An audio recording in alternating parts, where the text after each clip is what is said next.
Good morning students. आज हम लोग मुगल्स के बारे में हिस्ट्री में पढ़ेंगे। उस दिन जो हिस्ट्री में बताया गया था उसमें हमने आपको बाबर के बारे में, हुमायूं के बारे में बताया था।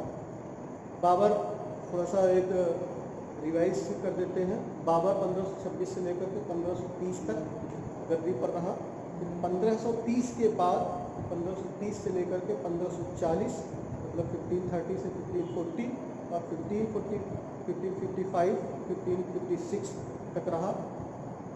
फिर तीसरा जो मुगल इतिहास का, मुगल डिनेस्टी का सबसे बड़ा सम्राट था, महान सम्राट जिसको कहा जाता है greatest ever emperor in the India, that is Akbar. तीसरे रहे मोहम्मद जलालुद्दीन मोहम्मद अकबर। जलालुद्दीन मोहम्मद अकबर तीसरे थे। उनको जलाल शॉर्ट फॉर्म में कहा जाता था। बाद में हिंदुओं ने उनको पसंद होकर के उनका नाम अकबर रखा। तो हम लोग आज जो पढ़ेंगे वो अकबर के बारे में पढ़ेंगे। अकबर गद्दी पर जो है ये 1556 AD में बैठा था और ये 1605 AD तक इसने शासन किया। ये सिंहासन पर जब बैठा तो ये 14 फरवरी 1556 को कालानूर में सिंहासन पर बैठा। कालानूर जो है ये पंजाब में है। 14 फरवरी 1556 जगह का नाम है ये कालानूर। ये आपका पंजाब में है। सैट आनूर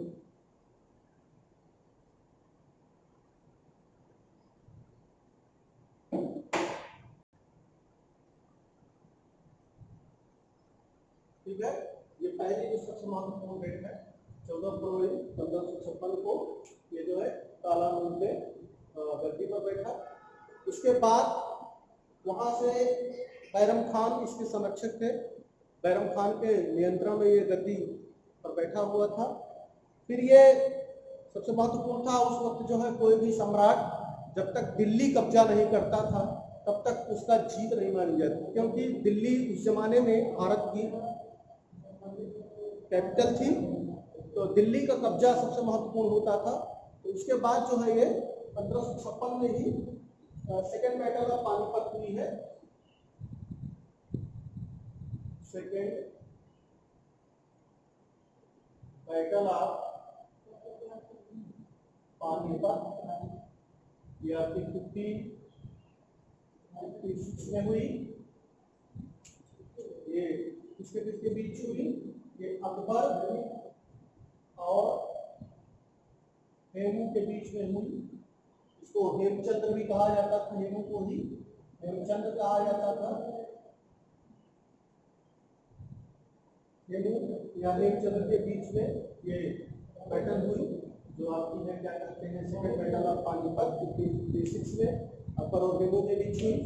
इस युद्ध में जो स्थिति थी वो ये थी कि पहले ऐसा लग रहा था कि हेमू जो है जीत जाएगा। वो आदिल शाह सूरी की तरफ से लड़ रहा था। ऐसा लग रहा था कि वो जीत जाएगा, लेकिन एट लास्ट क्या हुआ कि तीरों की वार से और तोप जो गोले बरसा रहे थे मुगल सेना की, उसकी वजह से हेमू के सेना में भगदड़ मच गई और इसी बीच हेमू के आंख में एक तीर लग गई। सेना में भगदड़ मचने से हेमू हार गया। हेमू को पकड़ लिया गया और उसको जो है अकबर के सामने लाया गया। अकबर ने जो है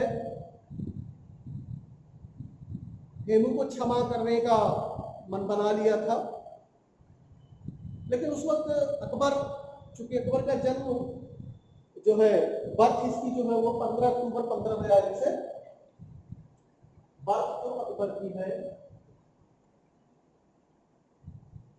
इसकी है 15 अक्टूबर 1542।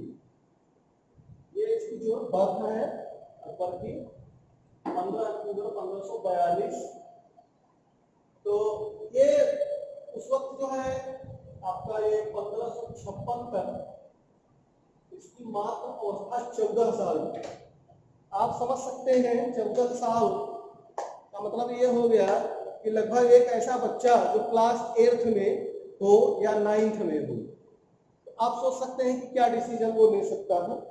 तो टोटली जो है ये जो इसके संरक्षक थे बैरम खान, उसके अंडर में था। तो उसने क्या किया कि जब लगा कि ये क्षमा कर सकता है, उसने हेमू का सिर काट दिया गया। फिर ये उस वक्त कुछ नहीं बोल पाए, क्योंकि उस जमाने में ये भी होता था कि अगर आप विरोध बहुत ज्यादा करते हैं तो हत्या भी कर दी जाती थी, क्योंकि एक 14 साल का बालक क्या कर सकता था। एक तरह से बैरम खान 1556 से लेकर के 1560 के बीच बैरम खान का, इसकी थाई माँ जो थी महामंगा और उसकी मदर थी हमीदा बानू बेगम, इन तीनों के प्रभाव में अकबर रहा। इसलिए इस पीरियड को, अकबर का जो ये पीरियड है 1556 से लेकर के 1560 का, ये पेटीकोट सरकार का पीरियड कहा जाता है। पेटीकोट हमीदा बानू बेगम और महामंगा की वजह से कहा जाता है। महिलाएं पेटीकोट पहनती हैं, इसलिए इस पीरियड को 1556 से 1560 के पीरियड को पेटीकोट सरकार अकबर का पीरियड कहा जाता है, 1556 से लेकर 1560 तक। क्यों? Due to effect of Hamida Banu Begum and Maham Anga and also Bairam Khan. Bairam Khan, Maham Anga और हमीदा बानू बेगम, जो इनकी माँ थी हमीदा बानू बेगम, और महामंगा जिसे मैंने बताया उनकी थाई माँ थी, पालने वाली माँ थी, बैरम खान इनके संरक्षक थे। इन तीनों की वजह से ये पीरियड जो है पेटीकोट सरकार, पेटीकोट गवर्नमेंट कहा जाता है। 1560 में, 1560 में जब अकबर, 1542 के बाद 1560 में अकबर जो है वो हो गया कितने साल का? 18 साल का, 18 ईयर्स का एक नौयुवक हो गया। तब उसे लगा कि अब मुझे डिसीजन अपने से लेने चाहिए। 1560 में इसने कुछ निर्णय लेने शुरू किए, स्वयं निर्णय लेने शुरू किए, और यहां से इसने स्टार्ट कर दिया अपने साम्राज्य को बढ़ाने का काम। कई निर्णय जो है क्या कहते हैं, हिंदुओं के फेवर का लेना शुरू किया। जैसे 1562 में इसने दास प्रथा समाप्त किया। 1562 में स्लेवरी सिस्टम क्या कर दिया? रिमूव कर दिया, समाप्त कर दिया। ठीक। और इसी तरीके से एक डिसीजन लिया हिंदुओं के फेवर में 1563 में, 1563 में। इसमें क्या किया? तीर्थ यात्रा कर,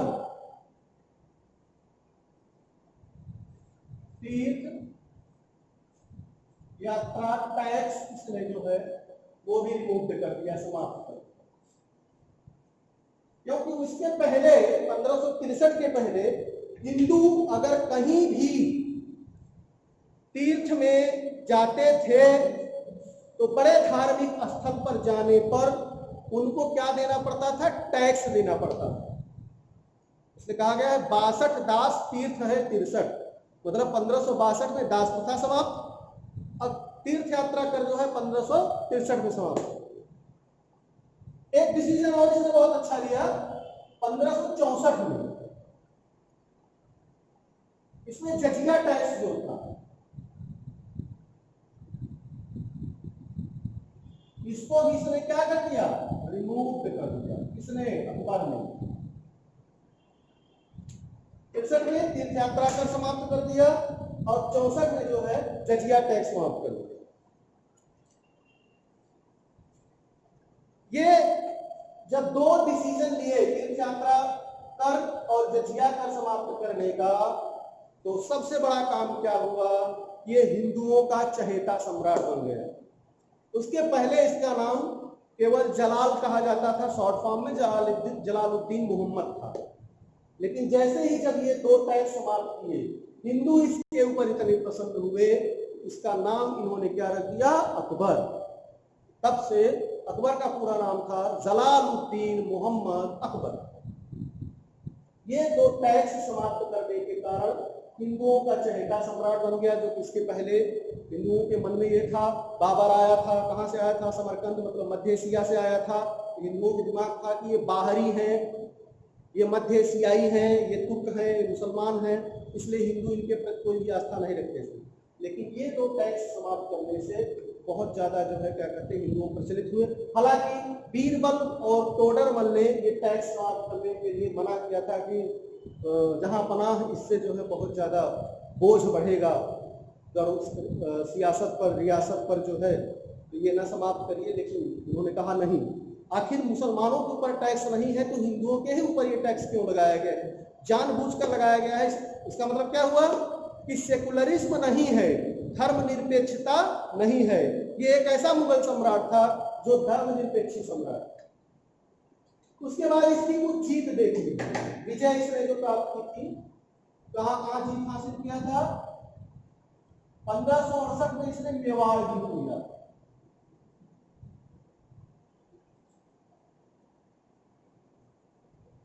फिर 1569 में इसने कालिंजर जीत लिया।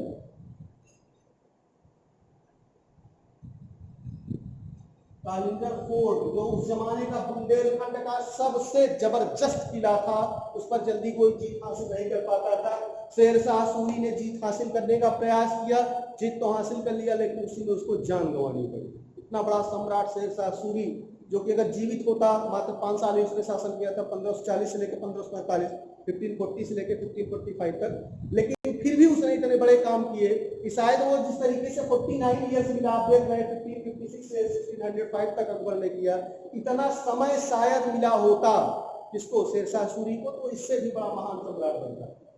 तो कालिंजर फोर्ट उसने जीता। फिर उसके बाद 1570 में इसने गुजरात की विजय हासिल की। 1570 में और 1572 में 2 बार गुजरात उसने जीता था।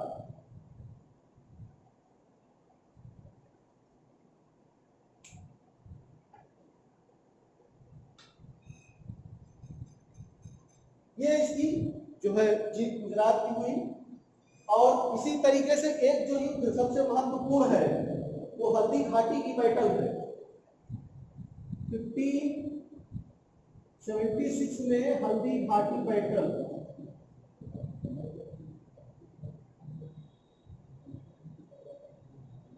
इसका किसके बीच हुई? ये हुई अकबर और राणा प्रताप के बीच। विनर कौन थे? अकबर थे। हल्दी घाटी की बैटल में जब जीत हासिल अकबर ने किया, तो इस जीत के बाद मेवाड़ और चित्तौड़ अकबर के प्रभाव में आ गया। मेवाड़ पर भी प्रभाव हो गया अकबर का, चित्तौड़ पर भी प्रभाव हो गया। हालांकि राणा प्रताप ने अकबर के इस विजय को स्वीकार दिल से नहीं किया। वो अंत तक लड़ते रहे, जब तक जीवित रहे। कभी भी आधिपत्य महाराणा प्रताप ने स्वीकार नहीं किया। महाराणा प्रताप की जब मृत्यु होती है, उसके बाद उनका बेटा राणा अमर सिंह अकबर के पुत्र जहांगीर से पराजित हुआ था। वहां जाकर के सिसोदिया वंश की पराजय हुई थी। बहुत लंबी ये क्या कहते हैं लड़ाई चली। बाबर के समय से ही यह युद्ध चला था। उस वक्त राणा सांगा थे, बाबर ने राणा सांगा को हराया। फिर उसके बाद अकबर के समय, जब तक अकबर जीवित रहे, राणा प्रताप से युद्ध चलता रहा। उसके बाद जहांगीर के काल में जा करके यह जो है क्या कहते हैं विजय हासिल हुई थी। यह विजय आपकी जो हासिल हुई थी वो 1614 में हुई थी। लास्ट में ये 1614 में 1640 में जो है जहांगीर की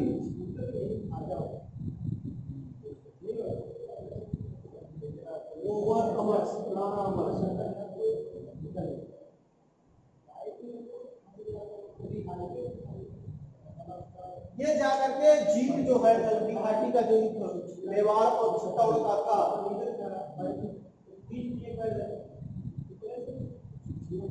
मेवाड़ का यह हासिल अंत में जहांगीर ने किया था राणा अमर सिंह के ऊपर।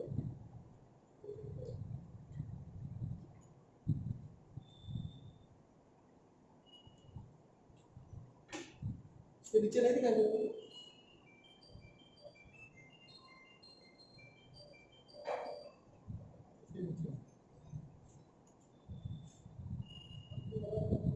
इस तरीके से ये अकबर के बारे में है। सबसे लास्ट इसकी जो जीत हासिल हुई थी वो असीरगढ़ की विजय थी। काबुल, कांधार, असीरगढ़, खानदेश, बरार, गोलकुंडा, ये सारी जीत हासिल अकबर ने किया था। और गोंडवाना जो रानी दुर्गावती को इसने हराया था। इन सब जीत हासिल करने के बाद सबसे अंतिम जीत जो थी वो असीरगढ़ के किले को अकबर ने जीता था। उस किले को सोने की कुंजी से अकबर ने खोला था। 1605 में अकबर की मृत्यु हुई। इसके ये तो हो गई आपकी अकबर की विजय। और इसके साथ साथ सबसे महत्वपूर्ण है अकबर की जो राजपूत पॉलिसी आती है। राजपूत पॉलिसी में ये था कि अकबर ने राजपूतों के प्रति सहिष्णु विचारधारा अपनाई। मैट्रिमोनियल रिलेशन बनाया, मतलब शादी संबंध बनाए। जो भी राजपूत एग्री हुए, सहमत हुए, उनके साथ अकबर ने अपना विवाह या अपने बेटे जहांगीर का विवाह किया। और जो नहीं राजी हुए उनसे युद्ध भी किया। नहीं राजी होने वाले में सबसे बड़ा नाम था राणा प्रताप का। राणा प्रताप से युद्ध हुआ। बाकी जितने भी थे जैसे मान सिंह थे और अन्य जो भगवान दास थे, बिहारी बल थे, जो भी रहे, इन सबको जो है अकबर ने वैवाहिक संबंधों के द्वारा जोड़ दिया था। अकबर के हरम में 5000 रानियां थी।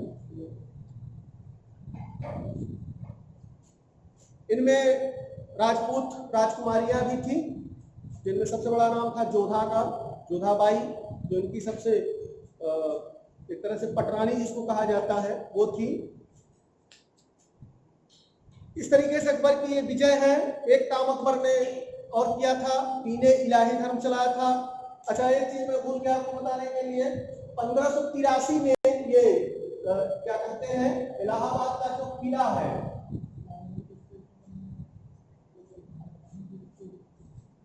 इलाहाबाद फोर्ट, ये 1583 में जो है अकबर ने बनवाया था। ये इनके महत्वपूर्ण कार्य थे। इबादत खाना का निर्माण किया था। फतेहपुर सीकरी को इन्होंने अपनी राजधानी बनाया था, जो आगरा से करीब 34 किलोमीटर दूर है फतेहपुर सीकरी। वहां पर इन्होंने अपनी राजधानी बनाया था। वहीं पर जब गुजरात विजय 1572 में दोबारा किया था, तो गुजरात विजय के उपरांत जो है बुलंद दरवाजा की स्थापना जो है वहां पे किया था।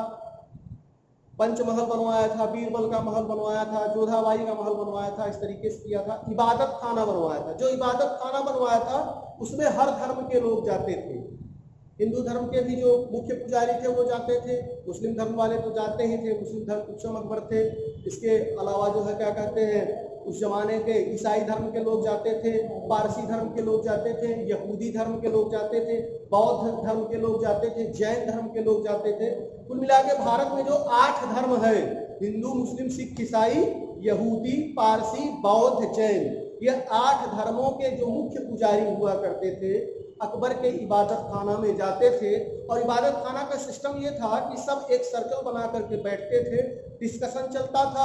उसमें गर्मी गर्मा भी होती थी, लेकिन अकबर की सख्त हिदायत होती थी। अकबर बैठे रहते थे स्वयं कि कोई किसी प्रकार का जो है इसके आगे का कदम नहीं उठाएगा। आप गर्म होकर के बातें कर सकते हैं, डिस्कस कर सकते हैं, लेकिन मारपीट की नौबत नहीं आने पाती थी, क्योंकि स्वयं अकबर बैठे रहते थे।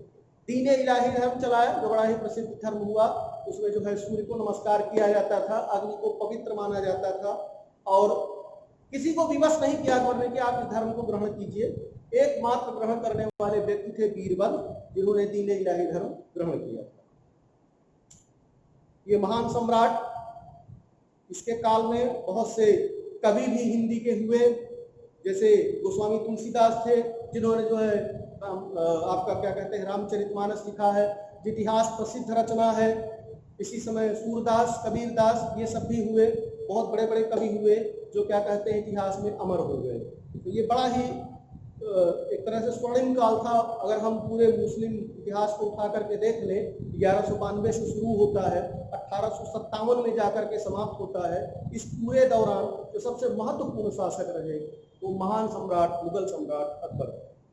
थैंक यू, धन्यवाद।